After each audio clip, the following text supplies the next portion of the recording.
Si te dijera que hay una historia en la Biblia donde un padre creyente hace algo que hoy llamaríamos abuso espiritual extremo, ¿la creerías? Un hombre promete algo insensato, gana la guerra, vuelve a casa como héroe, y su recompensa es ver a su única hija caminando hacia su propia desgracia. Y lo más incómodo de todo, Dios guarda silencio. Esta es la historia de Jefté y su hija, la historia que muchos prefieren saltarse. Hoy vamos a meternos en uno de los textos más incómodos de toda la Biblia. Jueces capítulo 11, no es una historia para niños. No termina con un "y vivieron felices para siempre", y plantea preguntas que pueden incomodar incluso a personas muy creyentes. Pero justamente por eso vale la pena contarla, porque si la Biblia no se censura a sí misma, ¿por qué nosotros sí? Antes de entrar de lleno con Jefté, necesitamos entender el contexto. El libro de Jueces es como la temporada más caótica de una serie. Violencia, traiciones, guerras, ídolos, líderes raros y un patrón que se repite una y otra vez. El pueblo de Israel se aleja de Dios, se mete en problemas, termina oprimido por algún enemigo, grita pidiendo ayuda y Dios levanta un juez, un líder temporal para rescatarlos. Pasan unos años de calma y vuelven a lo mismo, como ese amigo que siempre promete esta vez sí cambio, pero al mes está igual. En ese ambiente entra la historia de Jefté. No estamos en un tiempo de paz, ni de orden, ni de instituciones fuertes. Es una época donde, como dice literalmente el libro, cada uno hacía lo que bien le parecía. Traducción al lenguaje de hoy: caos moral, política rota y espiritualidad confundida. ¿Quién es Jefté? No es un príncipe, no es un sacerdote, no es el chico perfecto de escuela dominical. Es presentado como un guerrero valiente, pero con un detalle que lo marca desde el nacimiento: es hijo de una prostituta. Sus hermanastros, los legítimos, lo rechazan. Lo echan de la casa para que no herede nada junto con ellos. Imagina crecer escuchando: tú no perteneces aquí, no eres de los nuestros, tu origen es una vergüenza. Jefté termina viviendo en la tierra de Tob, lejos de su familia, y ahí, según el texto, se le juntan hombres vacíos, gente sin mucho que perder, probablemente mercenarios, aventureros, tipos complicados. En otras palabras, Jefté pasa de hijo rechazado a líder de una banda de marginados. No es difícil imaginar la rabia, la herida, el deseo de demostrarle a todos que no es basura. Mientras tanto, Israel se mete en problemas, otra vez. Esta vez el enemigo viene de los amonitas, un pueblo vecino. Los amonitas los presionan, los oprimen, los humillan. Y como siempre, el pueblo recuerda a Dios. Cuando ya está ahogado, claman, piden ayuda y necesitan un líder. ¿A quién se les ocurre ir a buscar? Exacto, al tipo que antes despreciaron. Los ancianos de Galot van donde Jefté y le dicen, básicamente, hola, ¿te acuerdas de nosotros? Sí, somos los que te echaron. Mira, pequeña situación, nos quieren destruir, ¿nos ayudas? Si tú fueras Jefté, ¿qué harías? Él no olvida tan rápido. Le responde algo así como: no me odiaban, no me echaron de la casa de mi padre. Ahora que están en apuros, se acuerdan de mí. ¡Ay! La dignidad herida hablando. Los ancianos hacen lo que muchos hacemos cuando ya no hay de otra. Negocian desesperados. Si vienes y peleas por nosotros contra los amonitas, tú serás nuestra cabeza, nuestro líder. En otras palabras, te rechazamos como hermano, pero te aceptamos como jefe si nos salvas la vida. Jefté acepta, pero no gratis. Les hace jurar delante de Dios que, si él gana, lo harán cabeza sobre todos. Por dentro, uno puede imaginarlo pensando: me despreciaron toda la vida, ahora van a ver quién soy de verdad. Hasta aquí, Jefté podría parecer el clásico héroe rechazado que se levanta y demuestra su valor. Pero la historia está a punto de torcerse de una forma que nadie espera. Antes de ir directo a la guerra, Jefté no se lanza a lo loco. Primero intenta negociar, envía mensajeros al rey de los amonitas para preguntar: ¿qué tienes contra mí? ¿Por qué vienes a pelear?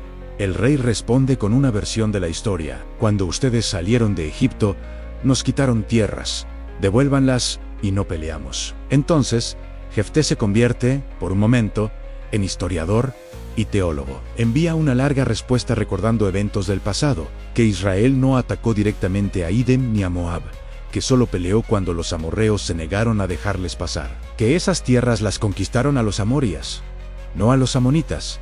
En resumen, tu reclamo es falso. Esas tierras son nuestras por justicia y por victoria. Es interesante, Jefté conoce la historia sagrada, los relatos del Éxodo, los movimientos del pueblo. No es un ignorante, tiene información, tiene argumentos, pero eso no significa que siempre tomará decisiones sabias, y eso nos parece muy familiar. No, gente que sabe de Biblia, sabe doctrina, sabe historia, pero cuando se trata de decisiones reales, mete la pata hasta el fondo. El rey de los amonitas no escucha razones, no le interesa la explicación. Quiere guerra. Y es ahí cuando el relato da un giro espiritual. Dice que el Espíritu de Dios vino sobre Jefté. Esto significa que Dios lo capacita, lo impulsa, le da la fuerza para enfrentar la batalla. Todo bien hasta aquí. Pero justo en ese momento, antes de pelear, Jefté hace algo que no tenía que hacer. Aquí viene el voto. Jefté abre la boca y promete: si tú me entregas a los amonitas en mis manos, cualquiera que salga por las puertas de mi casa a recibirme cuando regrese victorioso, será de Yahvé, y lo ofreceré en holocausto. Pausa, respira. Eso es gravísimo. En lenguaje de hoy, Dios, si tú me das la victoria, te prometo que sacrificaré en ofrenda quemada a quien salga primero de mi casa a recibirme. ¿Te das cuenta de lo que está diciendo? No está hablando de un animal cualquiera. En una casa no salen vacas, ni ovejas, ni cabras a darte la bienvenida. ¿Quién sale? Familia, siervos, personas. Aquí puedes ver el corazón de Jefté, un hombre herido, inseguro, que aunque el Espíritu de Dios ya está con él, siente que tiene que cerrar el trato, asegurarse de la victoria con una promesa extrema. Es la mentalidad del negocio con Dios. Si tú haces esto por mí, yo hago aquello por ti. Y ahí entra algo muy incómodo. La Biblia nunca dice que Dios le pidió ese voto. No hay una voz del cielo diciendo: prométeme un holocausto y yo te doy la victoria. Es iniciativa de Jefté, suya, su forma torcida de entender la relación con lo sagrado. Aún así, Dios le da la victoria. Jefté marcha contra los amonitas, los derrota con fuerza, conquista ciudades, humilla a sus enemigos. Es el momento más alto de su vida. De rechazado a héroe nacional, de hijo de prostituta despreciado a libertador de su pueblo. Y entonces, el texto nos lleva a la escena que nadie quiere leer. Jefté vuelve a su casa, triunfante. Imagina el ruido: soldados celebrando, polvo en el aire, trompetas, gritos de victoria. El corazón de Jefté debe ir acelerado. Por fin va a ser reconocido, honrado, aceptado, y además tiene un voto que cumplir. Cuando se acerca a su casa, sale alguien a su encuentro, con panderos, con danzas, celebrando. Es su hija. La Biblia aclara que era su única hija. No tenía más hijos ni hijas. Toda su descendencia, toda su esperanza de futuro estaba en esa muchacha que ahora corre a abrazarlo.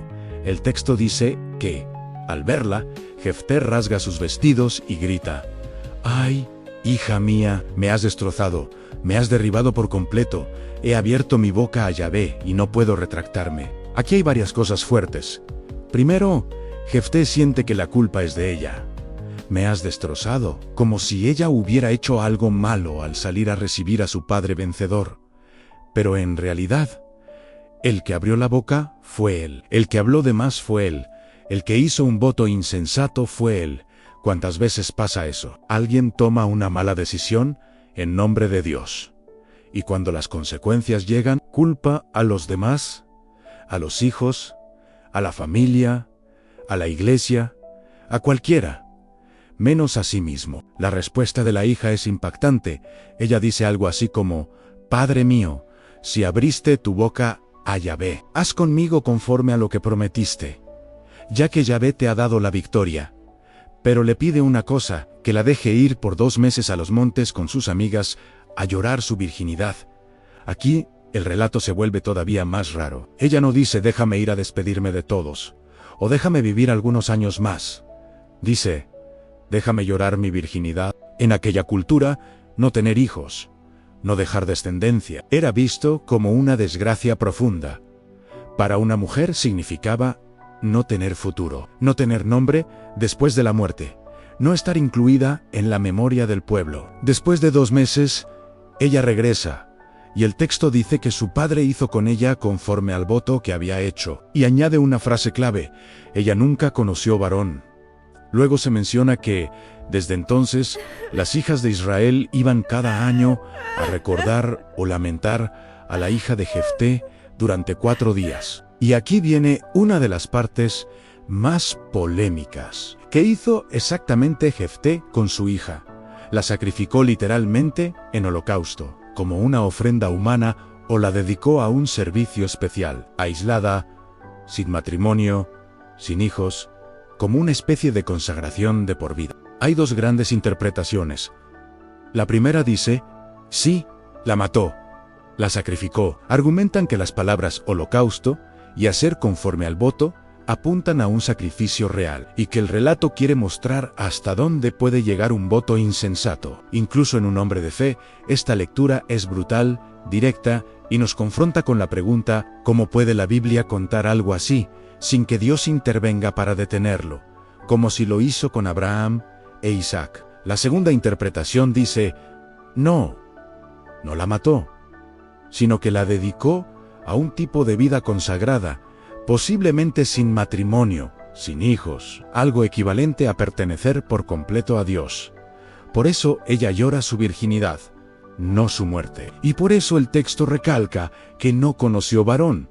Según esta lectura, la tragedia no está tanto en un asesinato, sino en la pérdida de su futuro, de su posibilidad de formar una familia y dejar descendencia. Cualquiera de las 2 opciones es triste. En una, la hija muere, en la otra vive, pero su vida queda marcada por una promesa que ella no hizo. En ambos casos, paga el precio de la estupidez de su padre. Y hay algo más incómodo todavía: Dios no habla. No hay ángel que detenga la mano de Jefté, como con Abraham. No hay voz del cielo diciendo: no hagas eso.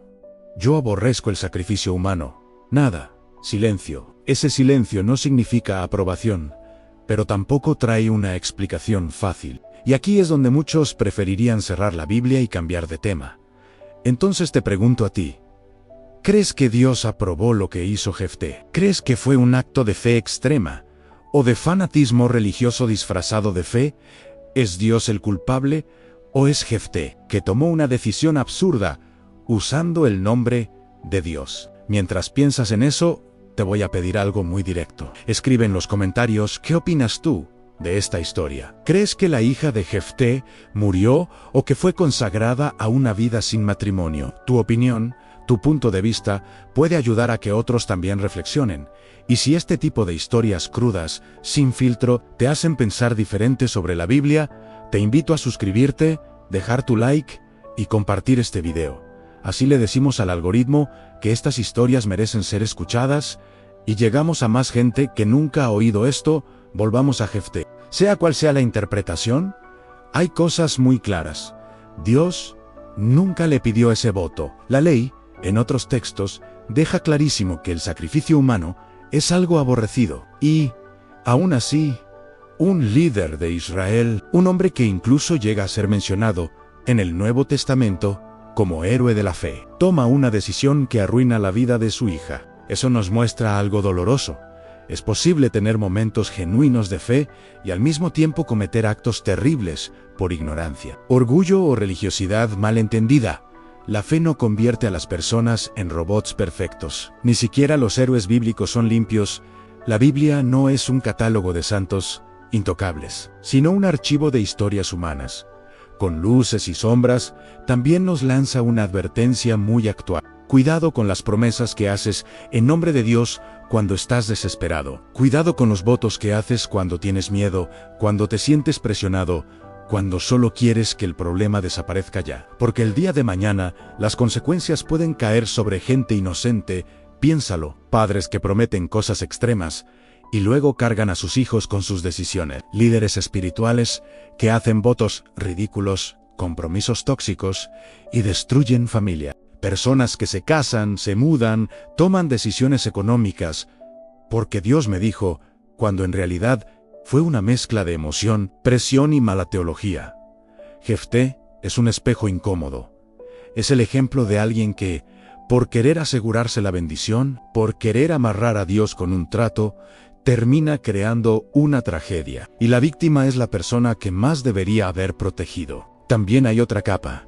La hija de Jefté no protesta, no culpa a Dios, no ataca a su padre, acepta. Y eso, lejos de romantizarse, debería hacernos preguntas muy serias sobre cuánta obediencia hemos normalizado en nombre de la fe, incluso cuando las cosas son injustas o destructivas. ¿Cuántas hijas de Jefté hay hoy?